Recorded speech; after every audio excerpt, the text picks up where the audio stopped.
Okay, folks, it's the WC man here with a reaction video to Eastern Conference Finals. Um, the series is over. I mean, I'm doing this video at halftime. Well, I'm doing the still shot at halftime, but this is like the beginning of the fourth quarter, mid fourth quarter. Series is over. Um, I mean, what can you really say, man? Everybody was calling this. I called this. I said that Boston was a weak number one seed, and this was even before Isaiah Thomas went down.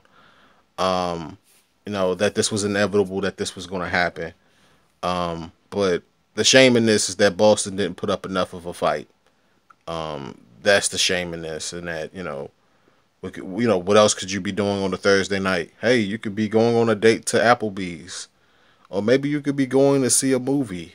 Um, Maybe you could be going to the skating rink on Thursday night, or maybe the comedy club or something. You could have done anything else other than watching this game. I mean, it was a foregone conclusion. Could have been doing a lot of different stuff. Um, LeBron and the Cavs played down to the Celtics in Game 3. It was no excuse for their performance in Game 3. They let that game get away. I should have been doing this video days ago, as far as I'm concerned. And this is no disrespect to Boston, but I just knew that they were overmatched. Just like I knew, that the Spurs didn't really stand a chance without Kawhi Leonard. And I go back to my conversation, that conversation, but the argument that I made about Harden not being MVP and Kawhi Leonard not being MVP, and then you see Harden, what game was it? Was it in Game 5? Game 5 against San Antonio, when he gets his shot blocked and then he just walks off the court like he just quit. You know what I'm saying? No emotion that Ginobili blocked his shot. No emotion whatsoever. And then they come out in Game 6 and lay a complete egg. All right. There's an argument to say that, yeah, he's the MVP because his performance just kind of lifted, or they, just kind of deflated the ball, the team. And then looking at Kawhi Leonard with his twisted ankle, re-aggravated against the Warriors. They could have stole game 1, but they didn't.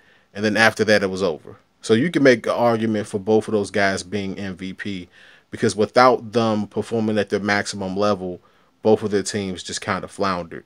But, Russell Westbrook is the league MVP. But this video is not about that. All right. This video is about, you know, these two teams right here. And, the reason why I kind of bring that up is because, Isaiah Thomas.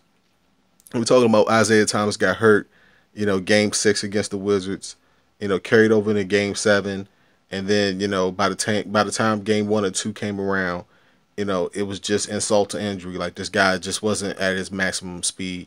And the thing is that even with Isaiah Thomas at 100% against the Cavaliers, they really didn't stand a chance. All right. I was willing to give Boston 2 games in my preview video, with respect, because they were the number 1 seed. But I mean, just outclassed, outcoached. But then again, it's like, at this point, if you give me Love, Irving, and LeBron's probably the best player in the world, probably the best player of my generation. You give me that, I'm probably going to blow you out for 4 games straight too. You understand what I'm trying to say? And then when you get to the NBA Finals, I mean, this is the matchup that everybody was looking forward to. You got Steph Curry, you got Klay Thompson, Durant, Draymond Green, and then on the other side you got LeBron, Irving, Love, and then you can put Tristan Thompson in there because he's starting to evolve into a star. There's no injuries, no significant injuries on either side. There's no excuse for either team this year. All right, there's no Draymond Green getting tossed out. All right, there's no Kyrie Irving getting hurt in the first 2 games or something like that. There's none of that right now. All right, it's both of these teams squaring off head to head, face to face for what? What is this, the 3rd year in a row? If I'm wrong, you can correct me down in the comments.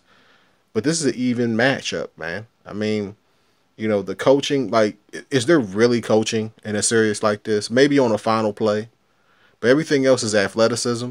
Everything everything else is just court awareness and will to win. That's basically what it is. And we're going to see the game's finest in the NBA Finals. There's no, like I said, there's no significant injuries. There's none of that stuff. If you talk about Steve Kerr being injured, does that factor in? like I said, anybody could coach the Warriors at this point. They got Mike Brown, the former Cleveland Cavaliers coach, that took Cleveland to the finals with LeBron, but he couldn't get the job done against San Antonio. So it would be bittersweet if Mike Brown, as the interim head coach, could beat LeBron James in the finals. But that's another story for another video. Um, I want to tell y'all who's gonna win this series, man. But I want to do the other video, man, because I really want to break it down from side to side. But I might not get the chance to make that video. So for all the people that want to know where I'm kind of leaning, man, oh man. I mean, this is like a heavyweight bout, man. I mean, you got Durant and you got LeBron. It's just going to come down to, who gets to the free throw line more. You know what I'm saying? Who can control the game from the line? Who's getting the calls? That's the only thing that can kind of separate one team from the other, because both of these teams are very evenly matched.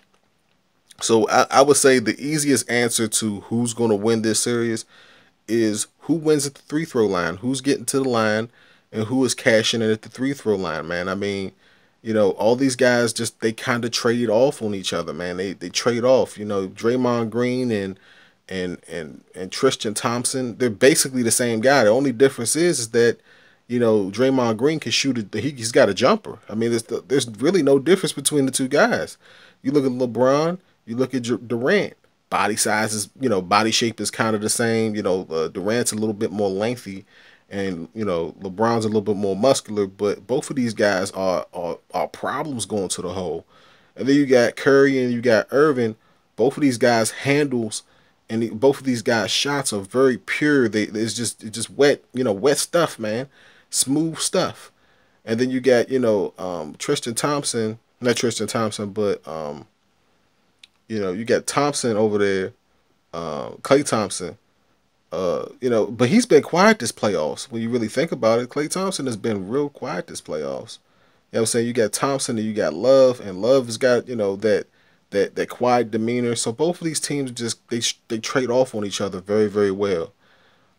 If you're making me choose right now, right here, right now, if you're making me choose right here, right now, I would say that I think that the Warriors win this series in 6 games. I just have a feeling that one of these three guys, either Love, Irving, or James, one of these guys are probably just not going to show up long enough for them to beat the Warriors. Maybe it's Love, maybe Irving, struggles. And I'm not looking at Steph Curry and saying he's going to be the one that puts LeBron James and these boys away. I'm not looking at Thompson. I'm saying that. I'm looking directly at Kevin Durant, and I'm saying, Durant, is probably the most unguardable player in this series. Like, next to LeBron, Durant's like 1A, and then LeBron's like 1B, and it's very, very close. It's like by a hair. So let me know how you guys feel about this, man. Cleveland just stomping on the Celtics. I don't want this video to be too long because it's almost like I'm rambling. But I just wanted to give y'all a little bit of a NBA finals preview, just in case I'm not able to do that video. So I'll title that this video as that, so you guys can get an idea of where my thought process is going into the NBA finals. Make sure that you guys like, comment, subscribe, all that good stuff. I gave y'all 9 minutes of NBA knowledge, man, so y'all can at least share it a couple times, all that good stuff. Like I said, I might not get the chance to do the full production video. I might not do it. If this video gets enough views, I'm not doing that video. This will basically be that video. All right, so thanks for watching, man. I've done a bunch of NBA finals. I mean, a bunch of NBA playoff videos this year. So show your boy some love, man. I'll see you guys next time.